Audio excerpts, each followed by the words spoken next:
sagantaa dargaggoota yookaan leenjifamtoota garee Nuurul Imaan Tuulaa irraa sagantaa addaa taakka Dr. Zakir Naik fi Tariq Naik isinii dhiyeessuufi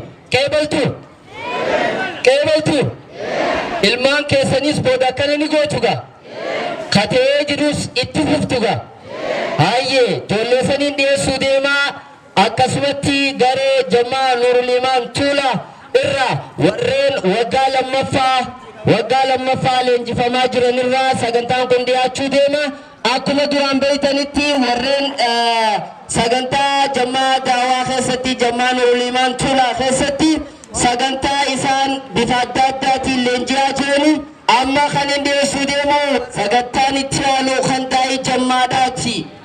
Daa'imman qacalee dhaloota addaati leenjii yeroo dheeraa qabatan dhugatti ammas kan dhufaniin sagantaa addaati Hamzaa fi Musleedha bar ardii abdiiti Dr. Zakir Naik fakkaatu yeroo gorsa isaaniitti ammas Tariq Naik yeroo gaafatanitti kottaa nuuf dhiyaadha Nuurul Imaan eenyu agarsiisaa itti kottaa nuuf dhiyaadha Nuurul Imaan eenyu agarsiisaa itti Allahu Akbar Allahu Akbar Allahu Akbar Allahu Akbar أعوذ بالله من الشيطان الرجيم بسم الله الرحمن الرحيم الحمد لله الواحد الفرد الصمد الذي لم يلد ولم يولد ولم يكن له كفوا أحد رب اشرح لي صدري ويسر لي أمري واحلل عقدة من لساني يفقهوا قولي حواس خية حواس فنية سلام الله عليكم ورحمة الله وبركاته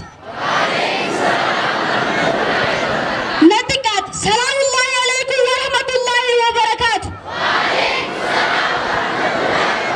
ربي كان سبحانه وتعالى علماء تكنيا سوال النقبة نديس أسد أركان الحمد لله رب العالمين قالنا ربي ندما الحمد لله رب العالمين ربي كان سبحانه وتعالى لئن شكرتم لأزيدنكم ولئن كفرتم إن عذابي لشديد الحمد لله رب العالمين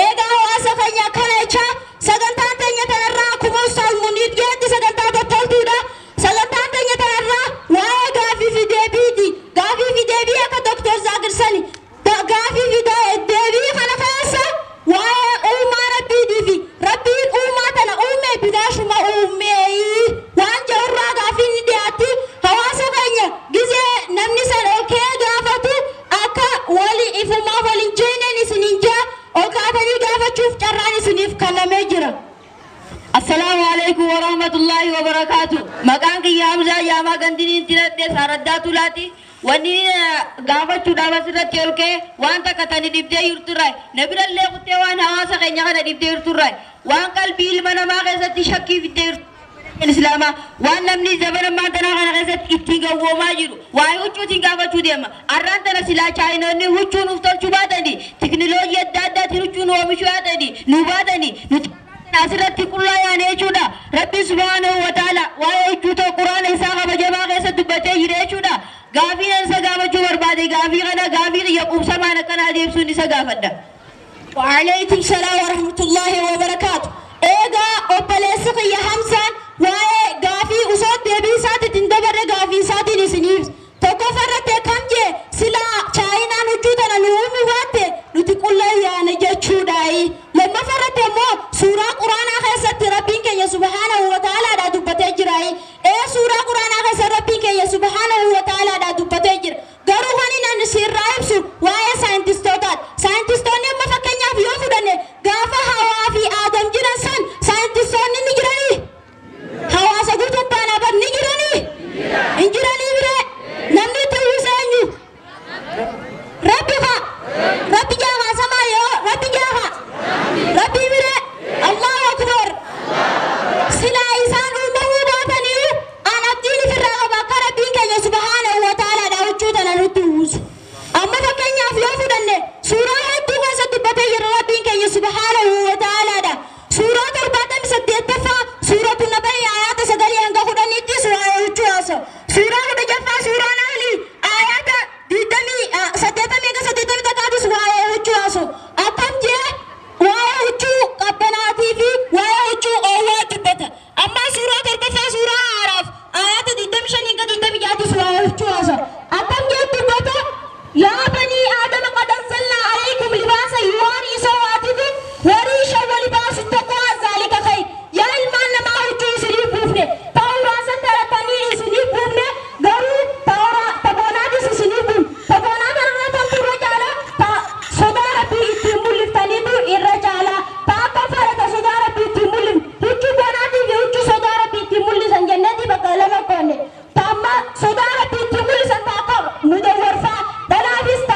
dubbannee jirra. Obboleessa kiyya ammaas rabbiin keenya subhaanahu wa ta'aalaadha. Samii gubbaa hojii buufne jechuun samii gubbaa lafa godhuu miti. Akka nuti tolfannu tooftaan uumeeti akkasitti chaayinaa tooftaa kannoo fi akka nuti isaan tolchanii nuuf firan nuti akkasii maallaqaan irraa bitan nu godhee jira jechuudha. Kanaaf obboleessa kiyya gaafin danda'u si deebitee? Si deebitanii? Naa deebitee gaafa. Allahu akbar! Allahu akbar! Egaa akkana jecha warreen birootis warreen gaafii gaafachuu fe'atan nuti isin bira jirra kunoo qophaa'anii gaafachuu ni dandeessan. Assalaamu alaikum wa rahmatullahi wa barakaatuh. Egaa maqaan kiyya arti jaamaa gandi dhaloota kiyyaatis araddaa tuulaati. Obboleessi keenya muslimeen gaafii nu gaafadhaanaan gaafii gaafachuudhaan ka'e gaafii nan gaafachuu barbaadee waa'ee aannaniitirraa.